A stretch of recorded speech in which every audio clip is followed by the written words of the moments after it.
A lot of manufacturers, all they do is this. All they do is this. Sure. Because they can go fast. Now, the classical way and the right way to do it is to make a tube. Right. Each leaf. When you make a tube, you're also making sure that there's gonna be air through it. It's gonna have a way in and a way out. Okay. That's why you make tubes, to assure the draw. So since the beginning, I'm starting to create the air path, the airways, meaning to create a good draw in the cigar. If you want to go faster, yes, you can. I'd be done by now if I were using the other techniques, the techniques that they use, the big manufacturers. Right. I'd be done by now already. But I'm gonna compromise the draw. Will it draw? Maybe it will, maybe it will not. This way, you are sure. That's why time is, you don't count time by the minutes. You count times when you start or you finish. Here. What was the length or the interval between the beginning and the end? It doesn't matter, as long as it takes. That's why you're not supposed to think about time is money. That's where this saying doesn't go along with something you create. Sure. It doesn't go along. Okay. Now I'm going to. Then you do the bunch. Another thing that you have to capture and to understand is that when this part moves, the whole part moves along with it, because that way you don't twist it.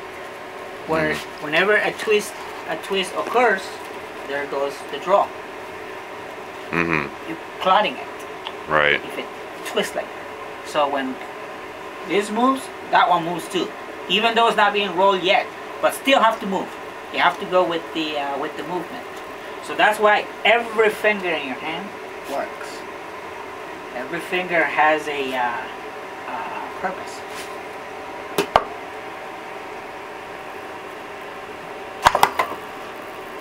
Then you use the molds. There was a time where molds weren't used. They were made by hand only. When the Europeans started to make mass production cigars, and they invented the machines, then the Cubans, they invented the molds. So they can compete with them in how should I say, looking the same, you know, uniformity. With shapes and everything, not one thicker or bigger than others. They'd be kind of like the same, but still made by hand. Sure. So that's why they invented the. Then what you do, you fill up the whole thing, cover it up, and you press it. It's pressed on a mechanical press like this one. Nowadays, they have, instead of mechanical, they have like pneumatic. Okay. A big thing, a button is pushed and the thing will compress, and with certain pressure, it's already preset to a pressure point. Once it reaches that pressure, it stops there. Depending on how many, or if it's manual, then you have to really feel it until it kind of stops. When it stops, then that's it. Okay. Don't put no pressure, because otherwise you're going to break the molds. Now, this is the external part. This is the easier part. Now, the hardest part is to understand the relationship among the material the amount of material that I put in my hands, the bitola or shape that I'm making, with the time that I'm gonna leave it on the press.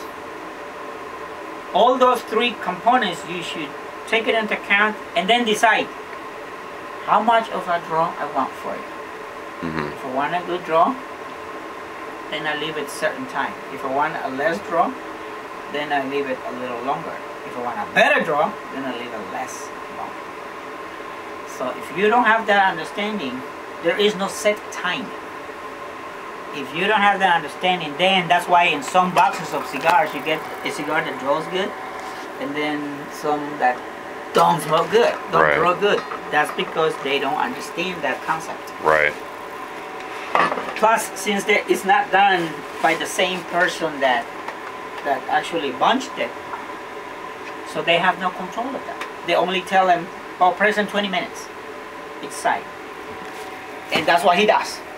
Pressing it, takes these wooden molds to the press, pressing it, and takes it to the wrapper applier.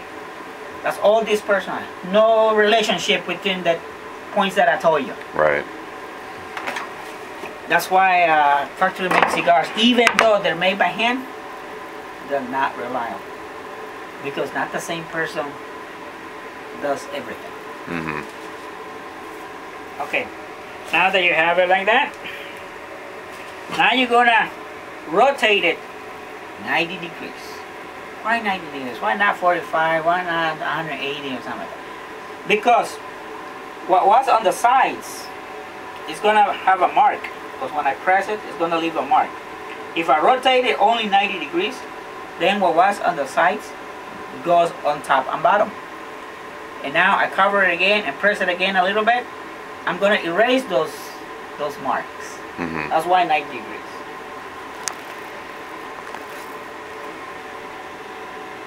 I rotate it 90 degrees. And see, the mark is here. Can you see the mark? This is the mark. Little mark. Now I'm gonna press it again. I should let you smoke this. Now we press it again. If you notice, now it's not taking no more than 2 minutes. That's because I don't want to make you wait 20 minutes or 15 minutes each time I rotate it. But that's the idea. That's the process, the full process of the making of the cigars.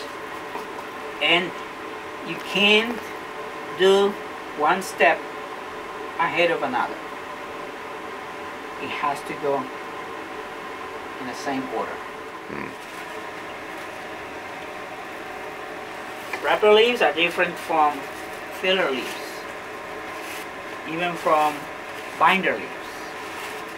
They tend to be bigger, they tend to be nicer and thinner because of the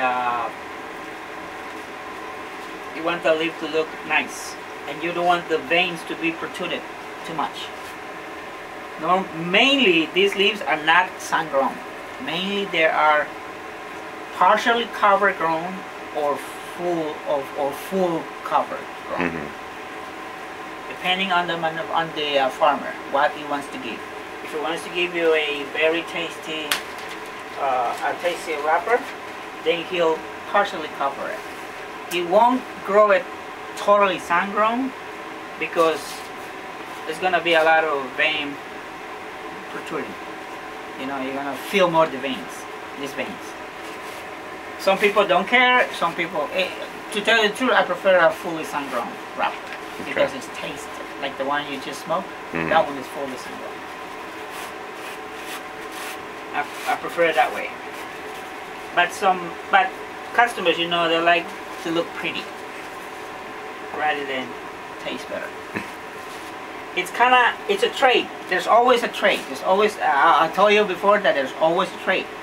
If you trade beauty for taste, then it's gonna look better, but it's gonna taste less.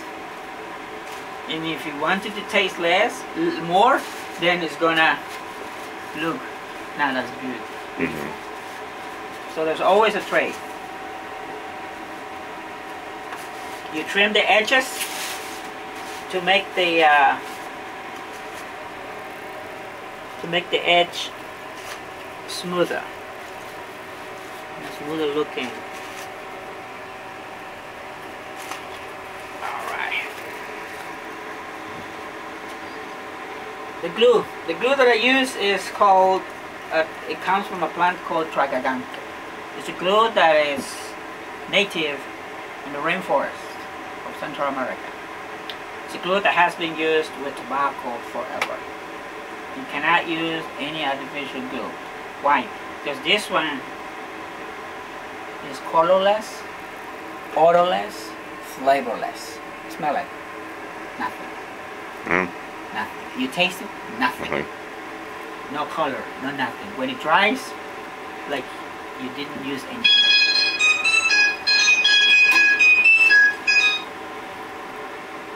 Like you didn't use anything. So that's why this glue has been used always. Now comes the rubber part. This is the way it looks. Now it's smoother.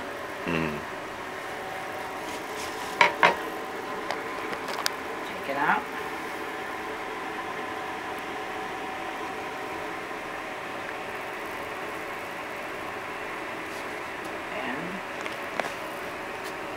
Wrapping it.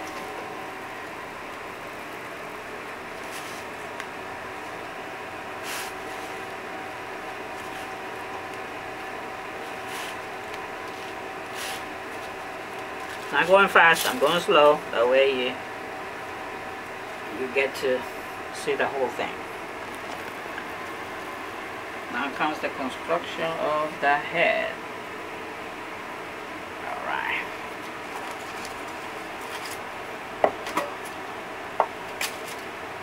This is actually important parts.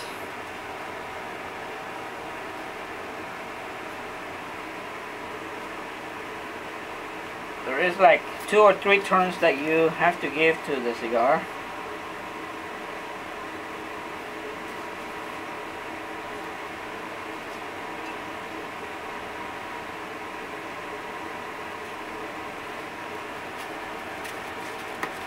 This is the part that holds actually the whole wrapper.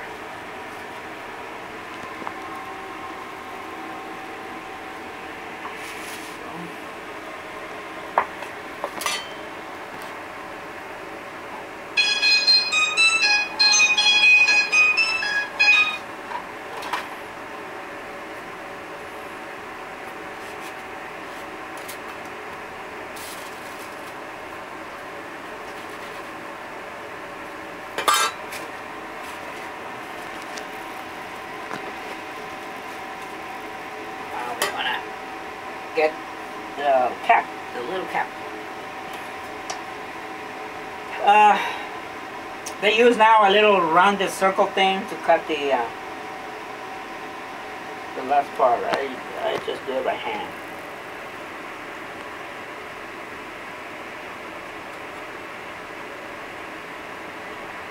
Once again, I like to follow tradition.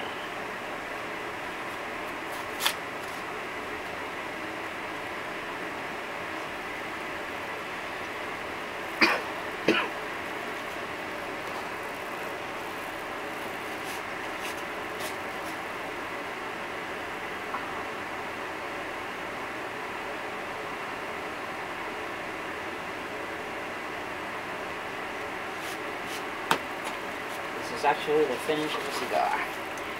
Even when you do this, when you do this, you are testing the cigar, see if there's any knot in there. You fill in with your fingers. If you find a knot, then you use your blade and you apply more pressure wherever you found the knot. Then you put more pressure on it to dissolve the knot, to assure the draw. In case there's any. If there's any, then don't worry about it. If it were for me, I don't cut it. If it were for a customer, then I cut it. And this will be the last part. And there it is, finished product. The finished product right here. Finished product.